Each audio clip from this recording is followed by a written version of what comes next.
This is Chris from AppSumo, and today I am super excited to be talking with Nir Eyal. So, if you haven't come across Nir's work before, shame on you, but let me give you a bit of a background. So, Nir is formerly a lecturer in marketing at Stanford's Graduate School of Business and is the author of two best-selling books, Hooked: How to Build Habit-Forming Products, and Indistractable: How to Control Your Attention and Choose Your Life. Indistractable was named one of the best business and leadership books of the year, according to Amazon, and one of the best personal development books of the year by Audible. Neil, thanks so much for hopping on. Oh, it's great to be here, Chris. Thanks for having me. So before we dive into the books, what was your journey that led up to, I guess, initially writing Hooked, which is all about developing habit-forming products? Yeah, so let's see. So with Hooked, I had been at the intersection of gaming and advertising at my previous company. And then when that company was acquired, I had some extra time on my hands and I was trying to figure out what to do next.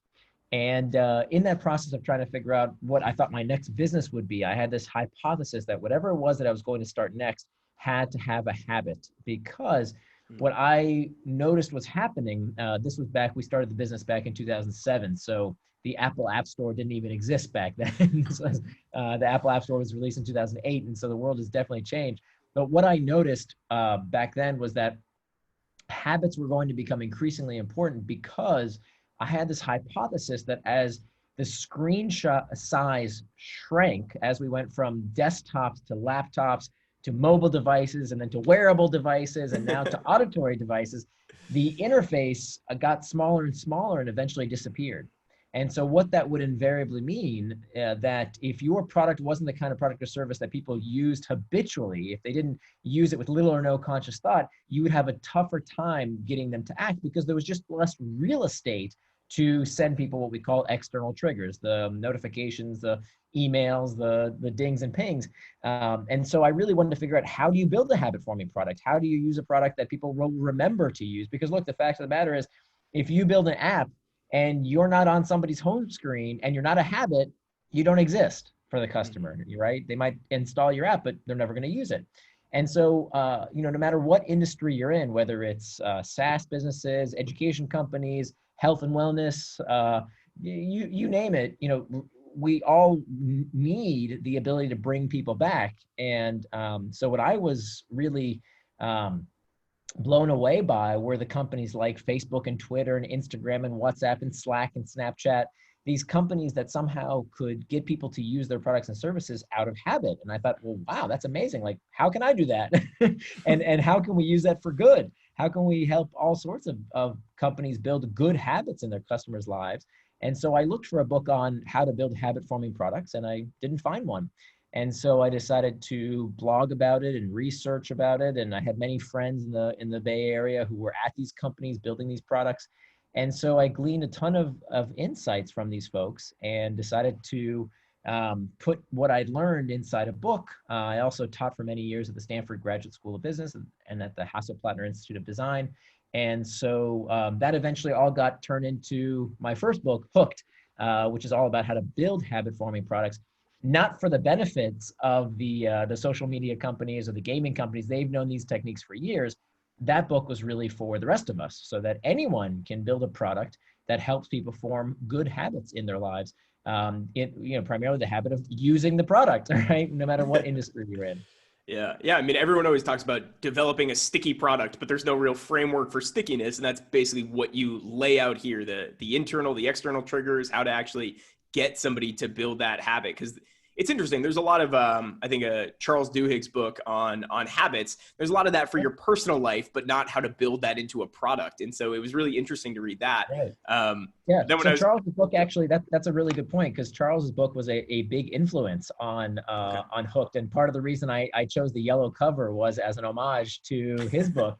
I loved it. I thought it was a great read, but it was written. Duhigg is a reporter, and he's an amazing reporter at that. I mean, he's unbelievable at his job. He made for a really exciting, interesting read, but it was for, as you said, it was for personal habits. What I wanted was, how do I build a habit forming product? And so Yeah. that kind of inspired me to write Hooked. That's awesome. So do you know Jonah Berger who wrote Of Contagious? course, We of had him course. on Yeah, last week, and he was telling a very similar story about how that's what happened with him in The Tipping Point, where he read The yeah, it was Tipping Point Gladwell. by Malcolm Gladwell, but Gladwell's a reporter, and he was kind of saying there's this thing going on, but there was no framework for actually how to roll out a viral product.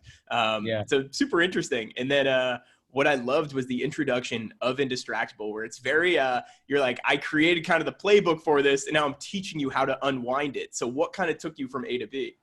Yeah, yeah. So Indistractable is about how to control your attention and choose your life. Because, after spending so many years learning how to build habit forming products and build good habits out of those products. And by the way, I should say that my goal of democratizing these techniques in writing Hooked, my dream that people could use it to build good habits in people's lives, did come true. I mean, if you think about, products like Kahoot, the world's largest educational software, it's a company I invested in because the founder called me up and said, "Hey, I've got this hook model that you got to see. I'd love to see what you think of my product. It's going to help kids build a habit. I want to get them hooked to learning." And that's exactly what's happened. The company just went public a few months ago. Oh, wow. Companies like Fitbod get people hooked to exercise. I've worked with companies like the New York Times to get people hooked to engaging with their local events, local community through their news. So there's all kinds of ways we can use these techniques for good. But in the process, I know a lot about how to build good habits, and I also know the Achilles heel of how to break bad habits. And so that's really what Indistractable was for. And so it took me about 5 years to write that book, principally because I was so distractible, right? Like, I've never been a person with a lot of self-control. I've never had a lot of willpower. I used to be clinically obese at one point in my life. Oh, And so wow. it's something I've always struggled with. And again, I write books that I need in my life. And so I really wanted to write Indistractable because that's, becoming Indistractable, I think, is the superpower of the century. That this is the skill that we all have to acquire, because look around, the world is a more distracting place than ever before. Not just because of our technology. Some people like to think that, oh, I wrote Hooked and now I wrote Unhooked. No, because the fact of the matter is these are different products. We can get the best out of technology. I'm not a Luddite. I love technology. And I don't want you to have to throw away your cell phone. We can use these technologies for good. There's a lot of good that can be done with these technologies. But of course, that's all contingent upon the fact that we control these technologies as opposed to the technologies controlling us. So whether it's technology or other distractions, I mean, distractions are not a new thing. You can get distracted by all kinds of things out there. It can be distracting. It's something that goes back all the way back to Plato. Plato, 2,500 years ago, the Greek philosopher, talked about how distracting the world was back then, how people had what's called akrasia in the Greek, the tendency to do things against our better interest. So if Plato was struggling with it, it cannot be something that was, invented on our cell phones or through Facebook or Twitter. This has been around a really, really long time. And again, people can get distracted by all sorts of stuff. So what I wanted to do was to not have this knee-jerk reaction that many times you hear about in the press or other people have written about how it's all technology's fault and technology's hijacking your brain, it's addicting everyone. That is a bunch of rubbish. It's not true, and it's not helpful because we can't stop using this technology. Most of us will get fired if we just stop checking our email or social media. We need this stuff for our livelihoods. And frankly, there's nothing wrong with it if we know how to use it in a way that serves us as opposed to us serving it. Yeah, it's a much more nuanced approach. At one of my first startups that I was working with, we had a guy who did not have a cell phone for about the first like 6 months we were working together, and it just made it really impossible to communicate with him. And I think it was kind of because it's like, hey, I don't want to be hooked to these things. I don't want all of these things buzzing in my pocket. But with a lot of the techniques that you lay out, it's like it doesn't have to be an A or B thing. You can have the best of it while also, not being completely distracted by all of it. And Right, one of the right. pieces you talk about that I really like the way you frame it is time management as pain management, which is a way I haven't really heard procrastination or distraction laid out. Can you go into more depth on that? Yeah, yeah. So let's, before we do that, it's actually important to understand what is distraction. If I Okay, can for a second, maybe I'll just please. define what I mean by this term. So the best way to understand what distraction is to understand what distraction is not. So most people, if you ask them, what's the opposite of distraction? They'll tell you that it's focus. But that's not exactly right. The opposite of distraction is not focus. The opposite of distraction is traction.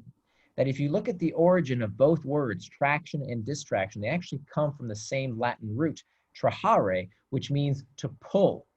And so the traction, and you'll also notice, by the way, that both words end in the same 6 letters, A-C-T-I-O-N, that spells action. So traction, by definition, is any action that pulls you towards what you want, things that you do with intent, things that move you closer to your goals, closer to your values, closer to the person you want to become. That's traction. The opposite of traction is distraction. Any action that pulls you away from what you plan to do, away from your values, away from the kind of person you want to become. So this is more than just semantics. This is a really important distinction for 2 reasons. Number one, anything can become a distraction, right? How many times have you sat down at your desk, like I used to do before I started this line of research? I would sit down at my desk and I'd say, okay, I'm going to stop procrastinating. I'm not going to get distracted. I'm totally going to do that thing that I've been delaying. Nothing's going to get in my way. Here I go. I'm going to get started right now. But first, let me check some email, right? Let me do that one quick thing on my to-do list that I've been putting off, or the one thing that feels good, like I can get started, I get some momentum going, right? And what I didn't realize is that when I was doing that, when I was checking email real quick, or let me just check the news for a quick sec, or let me check that Slack channel or that easy to-do item on my to-do list, I was letting the worst form of distraction get me. The worst form of distraction is not Facebook or YouTube or any of that stuff. The worst form of distraction is the kind of distraction that you don't even realize has tricked you, right? It has fooled you into prioritizing the urgent at the expense of the important. Yeah, it's great to check email. You know you got to do it at some point in your day. It's a worky-like task that you got to get done. But we tell ourselves this lie, this bullshit that, oh, it's got to be done right now. And when we do that, we are distracted, because we're not doing the thing we said we would do, the thing that we know is important to do right now. We just keep doing the urgent and we don't get to the important stuff. And so anything can be a distraction, even the stuff that we think is a work-related task. If it's not what you plan to do, it is a distraction. The opposite is also true, that anything can be traction. So like we just mentioned earlier, I don't agree with this narrative that, oh, checking Facebook, that's frivolous, or playing a video game, oh, that's nonsense. But, oh, watching football, that's okay. Why? Because it's old. It's not as new, right? And like, well, there's no difference between playing a video game or reading a book, or whatever you want to do with your time is fine. I want you to enjoy yourself. We don't have to be robots of productivity all the time. Anything you want to do with your time is fine, because remember, the difference between traction and distraction is one word, and that one word is forethought. So the time you plan to waste is not wasted time. If you want to watch Netflix, great. If you want to meditate, great. If you want to play video games, awesome. There's nothing wrong with this stuff. And don't let these critics tell you that it's melting your brain. That's stupid. It's not true. We are way more powerful than these tech companies are, as long as we use their products in a way that serves us, as opposed to us feeling like we're getting sucked in and getting used by the product. So as long as you plan for it, it's traction. Okay, so now we have traction and we have distraction, right? Anything that we plan to do that moves us towards our values is traction. Anything that is not what we plan to do is a distraction. Now, to answer your question about, well, what prompts us to traction or distraction, we have triggers, and there are 2 types of triggers. We have what we call external triggers, and we have what we call internal triggers. External triggers, this is the usual suspects. This is the stuff that everybody blames. It's all those pings, dings, rings, all the things in our outside environment that can lead us towards traction or distraction. Your email, your cell phone, your kids, your spouse, your boss, anything in your environment that can lead you towards traction or distraction. But as bad as those external triggers are, and what we can cover in a minute, what to do about those external triggers, it actually turns out they are not the leading cause of distraction. The leading cause of distraction, the number one reason we get distracted, is not because of what is happening outside of us, but rather what is happening inside of us. That in fact, most distraction begins from within. These are the internal triggers. What are internal triggers? Internal triggers are uncomfortable emotional states that we seek to escape from. The boredom, loneliness, fatigue, uncertainty, stress, anxiety. It's because we feel these uncomfortable sensations and we don't know what to do about them that we look for distractions, that we get ourselves off track, that we procrastinate. You see, distraction and procrastination, it's not a character flaw. There's nothing wrong with you. The vast majority of people, there's nothing wrong with you. It's just that you don't have the tools to regulate your emotions in a way that leads you towards traction rather than distraction. Because what most people don't understand, that if we want to master distraction, we have to start with a really base level understanding. We have to start from first principles. Not only why do we get distracted, but why do we do anything and everything, right? What's the nature of human motivation? As Plato asked, why do we do things against our better interests? And how many times have we seen this, right? We know what to do, we just don't do it, right? Far more often, we know what to do, we don't do it, versus not knowing what to do. So why don't we just do what we say we're going to do? Well, it turns out that the reason we do everything is for just one reason. And it's not what most people think. Most people think if you say, what's the nature of motivation? Why do people do what they do? They'll give you some version of carrots and sticks, right? We've all heard this in one form or another, carrots and sticks. It's all about the pursuit of pleasure and the avoidance of pain, right? Wrong. Turns out, neurologically speaking, what we now know is that all human behavior is not driven by a desire to pursue pleasure and avoid pain, but rather everything we do for just one reason. And that one reason is a desire to escape discomfort. Everything you do, even the pursuit of a pleasurable sensation, wanting, craving, desiring something, is itself psychologically destabilizing. So everything you do is about a desire to escape discomfort, whether it's when I feel lonely, check Facebook. When I'm uncertain, Google. When I'm bored, well, lots of things to solve boredom, right? Whether it's the news or stock prices or Reddit or Pinterest or you name it, lots of things satisfy that internal trigger of boredom. So what we have to understand, therefore, fundamentally, is that time management is pain management. Believe me, I have read every book on time management and productivity and life hacks and all that stuff. And let me tell you, none of that stuff works. None of it works unless first and foremost, we understand that time management is pain management. That the reason we go off track is because of some uncomfortable sensation that we don't know how to deal with. So whether it's too much news, too much booze, too much football, too much Facebook, it doesn't matter. Whenever we don't do what we say we're going to do, it's always about an inability to cope with discomfort. So that's why the first step to becoming indistractable is to master your internal triggers. That is the first and most important step. Awesome. And you talk about using a distraction tracker, which you have a template for in the book. And I think you have downloadable ones on your website too. How does somebody use that? Yeah. So a distraction tracker is a very simple tool. And the idea here, this comes out of acceptance and commitment therapy. By the way, everything in my book, it's not, I hate these self-helpy books that just tell you, oh, I did this, so you should too. Nah, I want to see the studies, right? Like I want to see the peer review studies. And so a lot of the research in my book, there's 30 pages of citations at the back of the book. It's all research based and it works. I use all this stuff in my own life. So a distraction tracker is a very simple way to bring awareness to what is pulling you off course, because there is only 3 potential reasons for any distraction. There's only 3 reasons why we go off track. It's either an internal trigger, an external trigger, or a planning problem. That's it. Every distraction. So the difference between someone who is distractible and someone who is indistractable is that the distractible person allows themselves to continue to get distracted. There's a wonderful Paulo Coelho quote. He said, "A mistake repeated more than once is a decision." A mistake repeated more than once is a decision. So if we constantly get distracted by the same things for the same reason again and again and again, we are deciding to be distractible. Well, you can also decide to be indistractable. And so this is where a distraction tracker, simply noting down what was it that got you distracted, an external trigger, an internal trigger, a planning problem, means you can look at that later on and do something to make sure it doesn't keep happening again and again.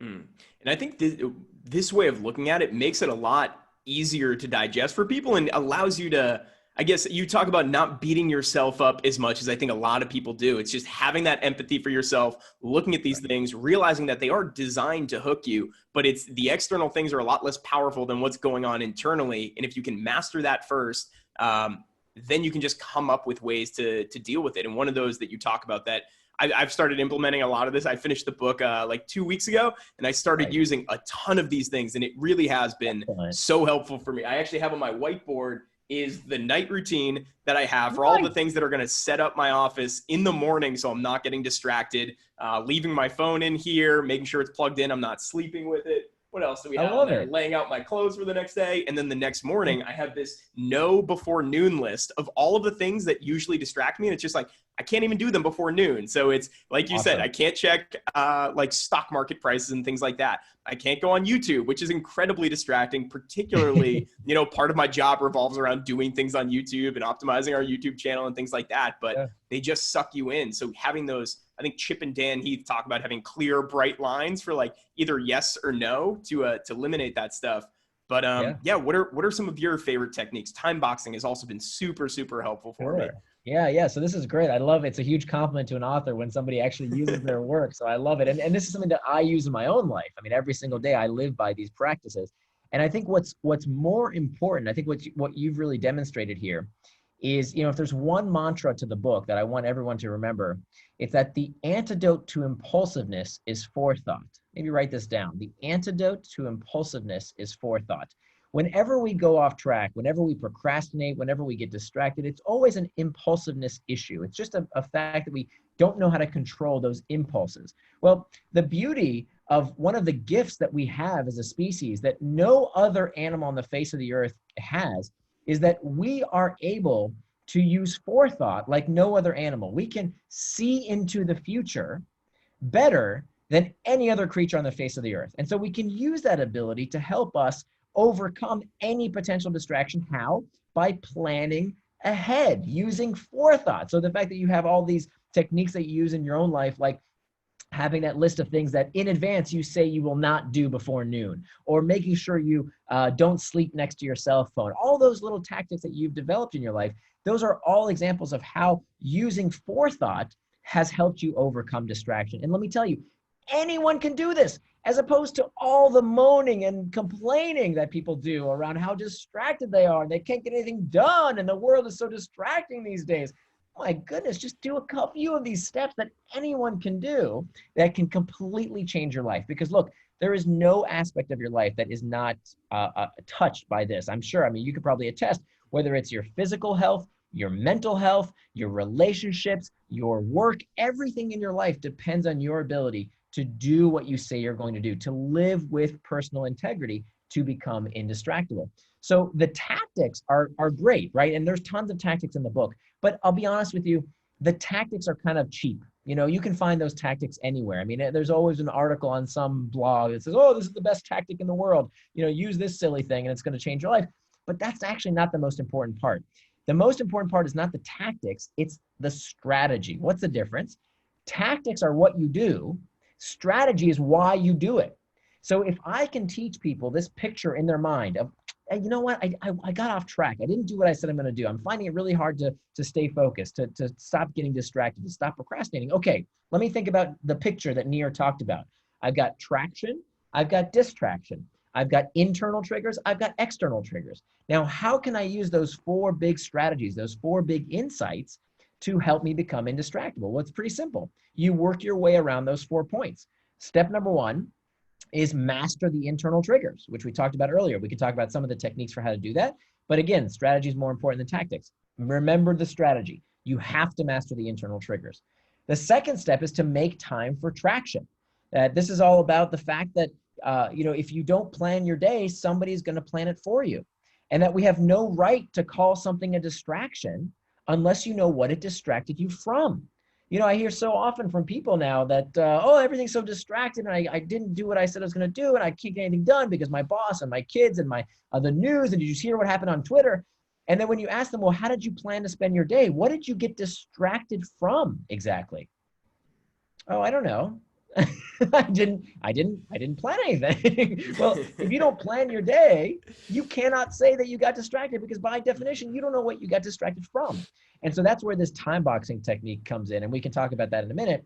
The next tactic is to hack back the external triggers, right? So we talked about how every distraction is only because of one of three reasons: an internal trigger, an external trigger, or a planning problem. So with those external triggers, we're going to hack back all of the external triggers that led us to distraction, whether that's email, meetings, phone calls, your boss, your kids, all of these things that are these external triggers that can lead us towards distraction. I show you systematically how to go through each and every one of them so you can hack back. And then finally, the last strategy is to prevent distraction with pacts. And pacts are where we make some kind of promise, some kind of what's called a pre-commitment to make sure that we don't do what we said we're not going to do, so that we don't get distracted when the temptation comes. And this is the last resort. This is the firewall of distraction to prevent us from getting distracted in that moment when we have that urge and we feel like we may get off track. This is the last line of defense. And it's what we do last. We don't do this first. And there's all kinds of tactics we can use called an effort pact, a price pact, and an identity pact. Very, very powerful techniques that we can all use as a last resort. And so it's about using these tactics in concert. That, the hardest part of writing my book, Indistractable, what took me 5 years, was sifting through all the research. There's so much great research out there, and sifting through it to just boil down the most critical 4 pieces, the strategies that really, really matter. These are what you have to remember. Master the internal triggers, make time for traction, hack back the external triggers, prevent distraction with pacts. Everything else is tactics. And how do your personal values fit into this?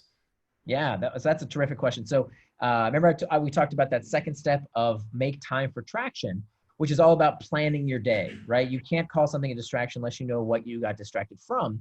Well, how do I do that exactly? How do I plan out my time? How do I know what I should do with my day?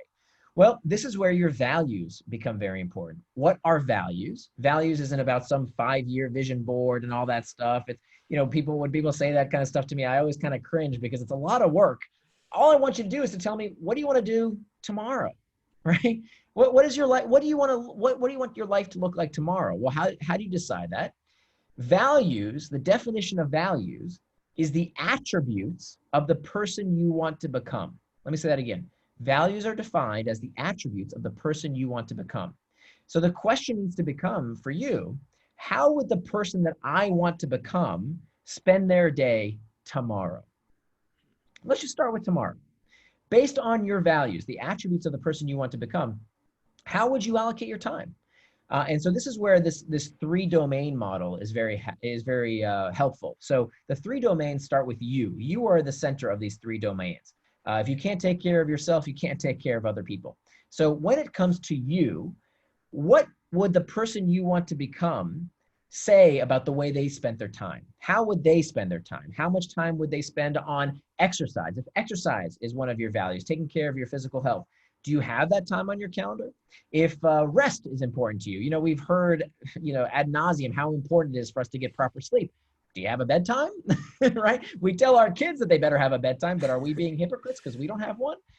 Whether it's prayer, meditation, playing video games, great. I want you to do that stuff. If that is how the person you want to become would spend their time, do it, but have it on your calendar. Don't let that stuff happen because you just felt like it. Do it with some forethought. Say, I'm going to spend 2 hours playing a video game and have a great time, because that is traction. You said what you were going to do and you did it.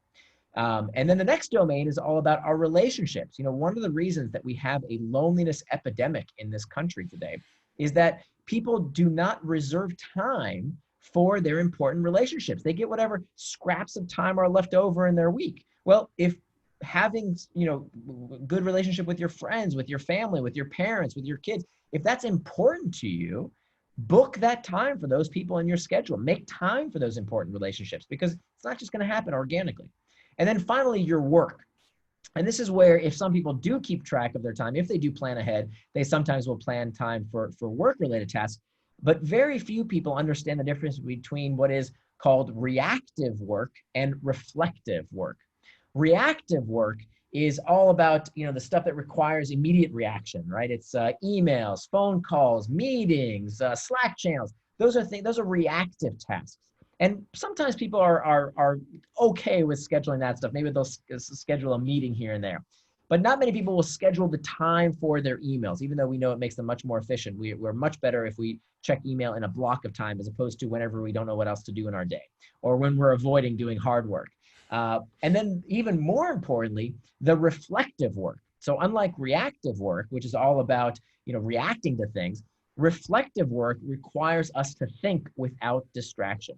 So if you want a huge competitive advantage over everyone else in your industry, because I promise you, almost nobody is doing this in your industry, make time to think, right? Time to sit down with your thoughts and process, right? Just time to think. But if you don't have that reflective time in your day, it's not going to happen. So make sure that time is booked in your schedule as well. So we start with you, your relationships, and then finally your work. And that's how we use our values to plan our day. We're doing what I call turning your values into time. I love that. And how does personal values seem to tie into a lot about the identity pacts that you talk about of kind of, I think the example you use is asking people, why is it important to vote versus like, why is it important for you to be a voter? And those people are much more likely to turn up at the polls, and it just being able to create who you want to be. I think you call it identity-based versus behavior-based. Right. So this is hopping to step number 4 around making those pre-commitments, those pacts. And so one of the pacts we can make with ourselves is called an identity pact, and it's incredibly powerful. It can actually hurt us as well as serve us. How can it hurt us? Well, if you have an identity that is not serving you, many people say, "Oh, I have a short attention span," or "I have an addictive personality," or "I'm a morning person." They label themselves with all of these labels that may or may not actually be true. I don't want to argue about the science of being a morning person or not. It's kind of shaky, but does it serve you? Right? Like, yeah. Is it serving you to think, "Oh, I have a short attention span," or "Here, I always get distracted"? It doesn't serve us. So why do we hold on to those identities? I want you to remember, here's another quick tweetable that you can remember. Behavior change is identity change. Behavior change is identity change. So we need to be very careful about what kind of identities we are telling ourselves, because we will live up to whatever identities we believe that we are. And so we can actually use some of these identities to help us become who we want to be. How do we do that? We do we make an identity pact, that when people use an identity, a moniker, some kind of noun to describe themselves, they become much more likely to do what they say they're going to do. So we've seen this in many different examples. I think the best example is from the psychology of religion, that when someone calls themselves a devout Christian or even a vegetarian, for that matter, that label, that moniker, makes it easier for them to do what they say they're going to do without having to need any willpower or self-control. A vegetarian doesn't wake up in the morning and say, I wonder if I should have a bacon sandwich for breakfast. No, they know vegetarians don't eat meat. It is what they do because it's who they are. Well, we can use the same insight, right? We can make a moniker, an identity for ourselves by making an identity pact. So this is why the book is titled Indistractable, because indistractable sounds like indestructible. And so this is kind of like a superpower. It's your identity. It's who you are. And the reason this is so important, I think a good demonstration of how this works is knowing that we've been here before. That I remember as a kid, I grew up in the 1980s. I remember them very well. And I remember that in my household as a kid, we used to have ashtrays in our living room, right? My parents didn't smoke, but back then in the 1980s, if someone else smoked, they just expected to light a cigarette in your living room. That's just what people did. Can you imagine if someone came to your house and lit up a cigarette in your living room without asking today? That would be incredibly rude, right? We wouldn't let people do that. And yet, what changed?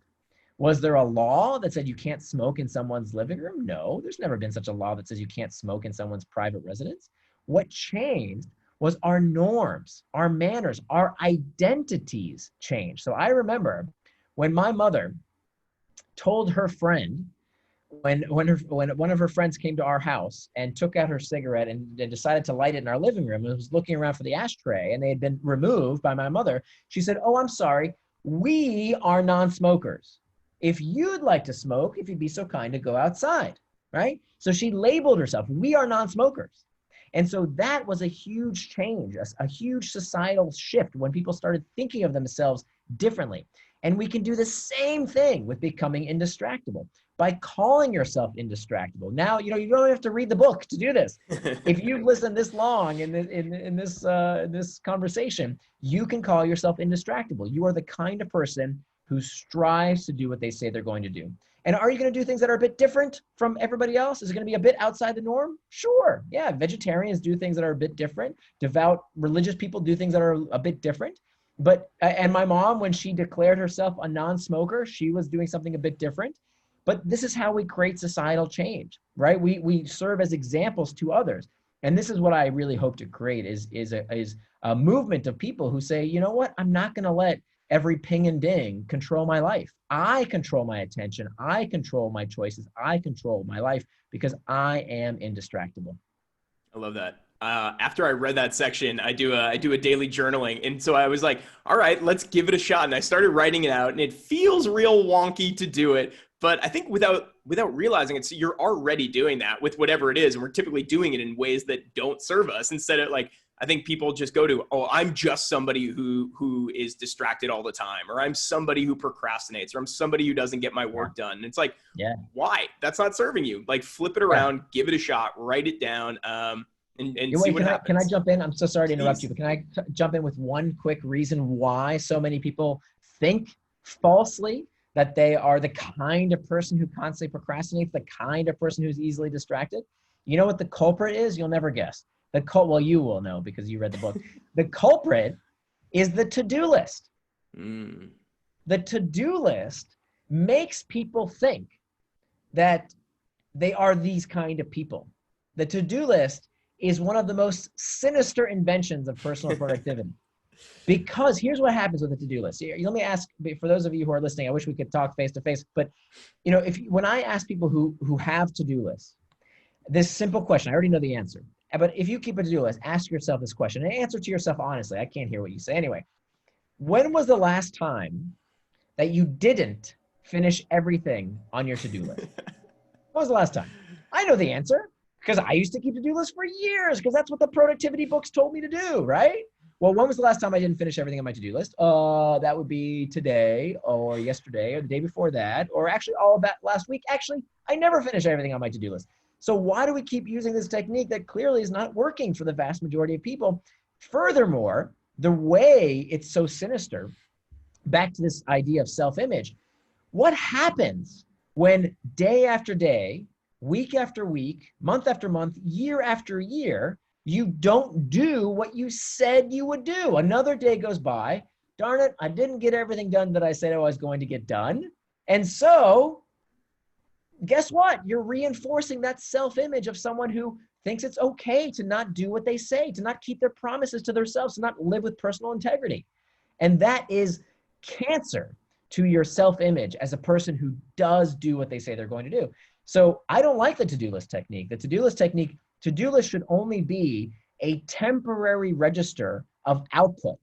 But for every output, we of course need input, right? So if you go to the baker and you say, okay, I need 100 loaves of bread, right? The baker would say, okay, no problem. That's the output. Okay, now I need flour, I need sugar, I need yeast, I need salt, I need the input to make the output, right? But for knowledge workers, we just keep writing down the output. I want to do this, I want to do this, I want to do this. But where's the input? Well, I don't know. Well, what's the input? The input is only two things: time and attention. That's it. So as long as you do what's called time boxing, this is this technique, again, I didn't invent it, but it's been shown in thousands of peer-reviewed studies to be an incredibly effective technique, that when you use time boxing, your measurement of success is no longer finishing anything, right? I don't want you to finish anything. Wait, what? What did Nir just say? He doesn't want me to finish. When am I going to get things done? Here's the thing. Unlike a to-do list, that you measure your self-worth by whether you finish things, whether you did the output. What I want you to measure is, did you put in the input? How do I want you to do that? I want you to judge your productivity, to judge yourself based on one thing, which is, did I do what I said I was going to do for as long as I said I was going to do it without distraction? That's it. That's your only goal. Not to finish the task, but to work on whatever it is that you said you were going to do for as long as you said you would without distraction. I don't care if it's 15 minutes or 30 minutes or an hour, however long you said, right? And it turns out, here's the kicker, the people who use this technique, right, who use the time boxing method and measure themselves by, did they do what they said they're going to do without distraction for as long as they said they would, they are more productive at finishing tasks than people who keep to-do lists. I love that. Yeah, I found it to be awesome. Particularly what I did when I started off doing it is really just putting the most important things and not overloading it, because it's almost like a balance sheet where your to-do list is just this giant list of liabilities that you have, and you're never having the assets on the other side, and your assets are your time and attention. So they need to match up, as opposed to just making this one even heavier and heavier. The last thing I'd love to talk to you about is, I mean, right now with so many people working from home, I think I've talked to people are on both sides of it, right? Where there's a lot of people who are like, I've never been more productive. This is awesome. There aren't people coming up to me. If I want to shut off all my notifications, nobody can walk up to my desk.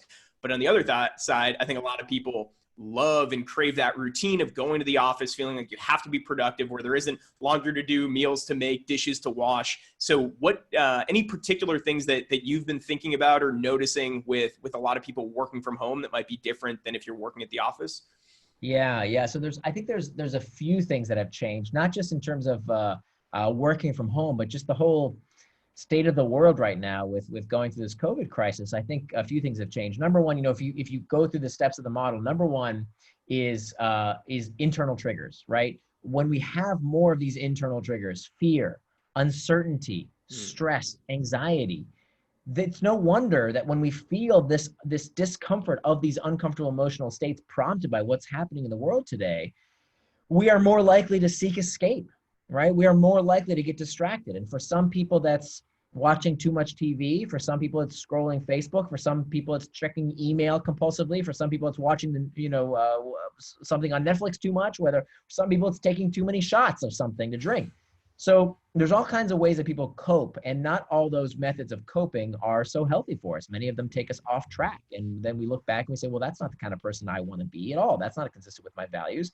But it's no surprise that people are more likely to get distracted with what's going on in the world.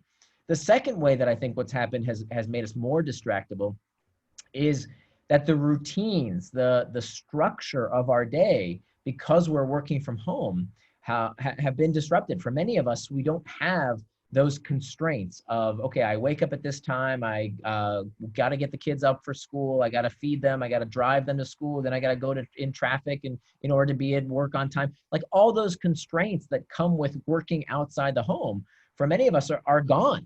The good news is that we don't have to have these constraints imposed upon us. We can make them for ourselves in our own life. So that's why making a time box schedule is incredibly important, because that's how we get more done. That people sometimes bristle at the idea of having constraints, of making a schedule, but they're confusing how awful it feels to have someone tell you what to do versus how amazing it is when you're the boss of your own time. When you decide in advance how you want to spend your time, that is when you perform at your best. But having no constraints, having an empty day of, oh, well, I can just do anything I want whenever I want, and I'll just plow through this to-do list, doesn't work. You have to plan that time. And you still want a register of all the things you want to do. I'm not saying just throw that out the window, but you're basing it on the time in your day when you plan to do it. So it's not just this endless list of to-dos. It's, okay, I'm going to spend an hour on this, 30 minutes on that, 20 minutes on this, and that all goes in your calendar. It's a much better way to do what you said you're going to do, because it imposes a constraint. Because what many people do, actually everybody who does this technique, they realize, wait a minute, I have to make trade-offs, right? I have to put together what I want to do in the day, which means that I can't do everything, that I need to decide what's more important. That process forces us to prioritize. And then the last thing that you pointed out is that we have different external triggers. So working from home, We don't have as many of the external triggers that come from our colleagues tapping us on the shoulder, or the hellscape of an open floor plan office. These have been shown to be horrible for our ability to focus and concentrate and stay indistractable. Now, I tell you in the book what to do about open floor plan offices, but for many of us who are working from home, it's not our colleagues who are distracting us. For many of us, it's our kids. So let me give you, I know we're running low on time, but let me give you just one very practical tip. For anyone who has kids at home and you're trying to get work done, I have a little girl at home and she's actually been homeschooled for the past 5 years now. And so we've struggled with this for a long time, and we found a beautiful solution that works every time. Here's what you do. If you have kids at home, I want you to sit down with them and show them your schedule, right? This is another reason why making a time box schedule is so important. We can share it with others. We can do what's called a schedule sync. And I talk more about how to do that in the book, whether it's with your boss or your kids or your spouse. The next thing you want to do to hack back those external triggers is to say, okay, here's what I want you to do. I want you to go look in your house for the silliest hat you have. Go find the most ridiculous hat you have somewhere in your closet somewhere. Everybody's got a crazy hat at home. What I want you to do is, if you have kids, put it on your head and say, all right, honey, this is the concentration crown. And when daddy wears a concentration crown, that means that I can't be interrupted. That's the only time in the day when I need to concentrate on what I'm doing. So if daddy's wearing the concentration crown, do not interrupt me, okay? And kids, we did this with my daughter starting from only 5 years old. And what it does, it sends that signal saying, oh, daddy's wearing the concentration crown. It hacks back that external trigger, because now she knows that, okay, this is a special time. It's specially designated. Daddy's wearing the concentration crown. I'll interrupt him later. By the way, this works with kids. It also works really well with spouses too, so but it's a great way to hack back those external triggers. I love that. Awesome. Well, Nir, thank you so much. I have, like you, read a ton of books on productivity and time hacking and all that. In this one, I got more out of this book preparing for this interview and implementing in my life than any of the other ones. So thank you very much for that. And I really appreciate you coming on. I think this is really going to help people, particularly nowadays. And thank you. What's the best way for people to follow up with you and to get more of this?